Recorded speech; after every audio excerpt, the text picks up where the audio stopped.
Meus caros amigos e amigas, vocês estão no canal Espiritismo Explicado, eu sou Lazarino Barbo. Se você ainda não é inscrito no nosso canal, inscreva-se, deixe aí o seu like e ative o sininho das notificações para que o YouTube possa avisar você dos novos vídeos. Hoje nós vamos dar continuidade ao estudo do Livro dos Espíritos, a pergunta número 95. Allan Kardec perguntou aos espíritos: o invólucro semimaterial do espírito tem formas determinadas e pode ser perceptível? E os espíritos responderam: tem a forma que o espírito queira. É assim que este vos aparece algumas vezes, quer em sonho, quer no estado de vigília, e que pode tomar forma visível, mesmo palpável.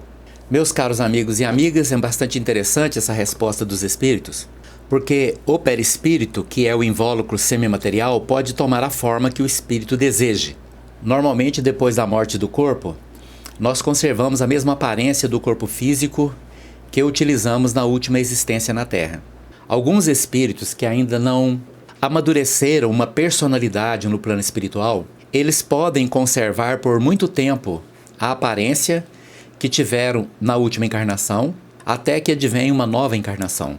Mas para os espíritos que têm um amadurecimento espiritual, aqueles que conservam fora do plano físico uma consciência de si mesmos e têm já um conhecimento de sua história, por onde passou, as vitórias que teve, as lutas que travou consigo mesmo e que lhe afirmaram uma personalidade e caráter, estes então, mesmo conservando durante algum tempo a sua aparência da última encarnação, logo que recobram a consciência espiritual fora do corpo, retornam sempre àquela aparência que lhes é mais agradável, à qual se firmaram ao longo de várias vidas. Um dos casos mais interessantes é o de Emmanuel, que sempre conserva no plano espiritual a aparência de Públio Lentulus, o senador romano, que viveu na época de Jesus, cuja história é detalhadamente exposta em 2 livros psicografados por Francisco Cândido Xavier, que é o livro Há 2000 anos e o livro 50 anos depois.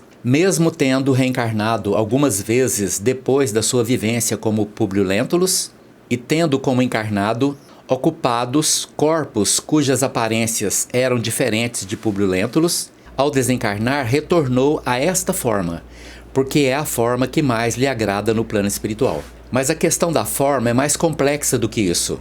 Em processos obsessivos relacionados ao plano espiritual, espíritos muito fragilizados pelo sentimento de culpa, pela autopiedade e pelo remorso mórbido podem passar por gravíssimos processos obsessivos quando são submetidos no plano espiritual às forças hipnóticas de obsessores experientes, que acabam por induzi-los mentalmente após subjugarem completamente as mentes destes espíritos enfraquecidos. Por não conseguir sustentar nenhuma autoestima, são induzidos a se imaginar e, através da imaginação, usar o poder criador de suas mentes, que, direcionadas por estes obsessores, começam a se imaginar em uma forma não humana, levando-os, muitas vezes, às deformações ligadas à licantropia, que é uma forma de lobo, ou levando-os à zoantropia, que é uma forma, muitas vezes, meio humana, meio animal, ou completamente animal. Mas diante de tudo isso, temos que compreender que é a própria pessoa que altera a sua forma, seja por sua livre escolha, ou seja direcionada hipnoticamente por mentes muito poderosas, profundamente interligadas ao mal, que passam a exercer um profundo domínio sobre a mente da outra pessoa. Sendo que, neste caso, a culpa é o gatilho principal que dá a oportunidade desses obsessores entrarem na mente do obsediado, porque este obsediado abriu as suas defesas, quando na convivência do remorso mórbido destrutivo, ao cultivar uma imaginação ferrenha, detalhada contra si mesmo, onde num processo de autopunição, autoflagelação mental, se cria pelo processo da imaginação a deformação de sua forma. E exatamente pela plasticidade do corpo espiritual, que obedece rigorosamente ao comando da mente, o espírito pode aprimorar esta forma para uma forma iluminada, através da conquista dos valores espirituais mais elevados, do amor e da sabedoria, como ele pode desprimorar a sua forma e até mesmo perder a forma definida, que é o que acontece com os chamados espíritos ovoides, que destroem completamente a sua forma humana, adotando para si um conteúdo disforme, que na verdade não tem uma forma definida. E isto só aconteceu porque estas pessoas se degradaram com uma tal intensidade, cujas mentes completamente destruídas pelo intenso desequilíbrio produzidos por si mesmos, acabaram por não sustentar uma organização mental mínima capaz de sustentar a própria forma.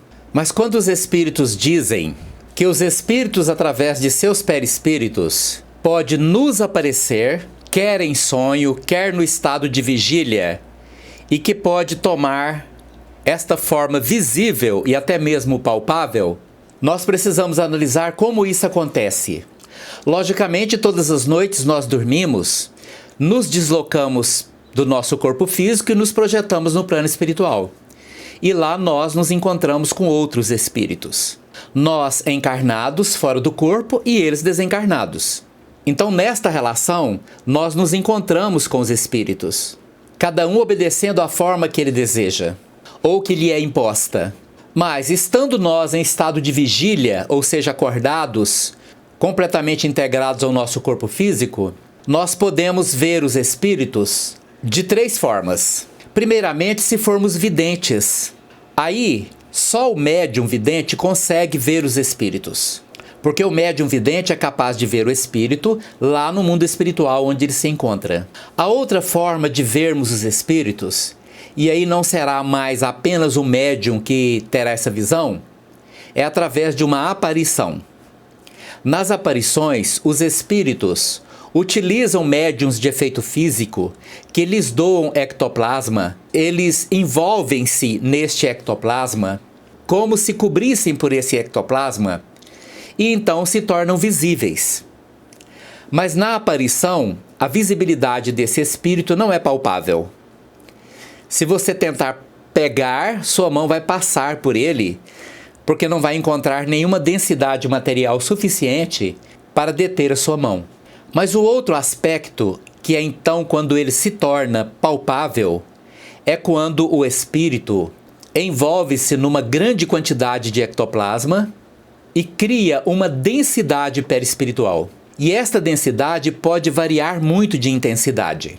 E ele pode também densificar apenas parte do seu corpo, como a mão, como a cabeça, ou pode densificar todo o seu corpo. Mas seja na densificação parcial ou total do perispírito, ele será palpável. Se você pegar na mão dele, você vai sentir a força da mão. Se ele subir numa balança, terá peso. Então assim nós entendemos que o perispírito, ou corpo semimaterial, tem a forma que o espírito queira. É assim que ele nos aparece algumas vezes, quer em sonho, quer no estado de vigília, e que ele pode se tornar visível e mesmo palpável. Muito obrigado pela sua atenção. Se você gostou desse vídeo, deixe aí o seu like e inscreva-se no nosso canal. Muito obrigado.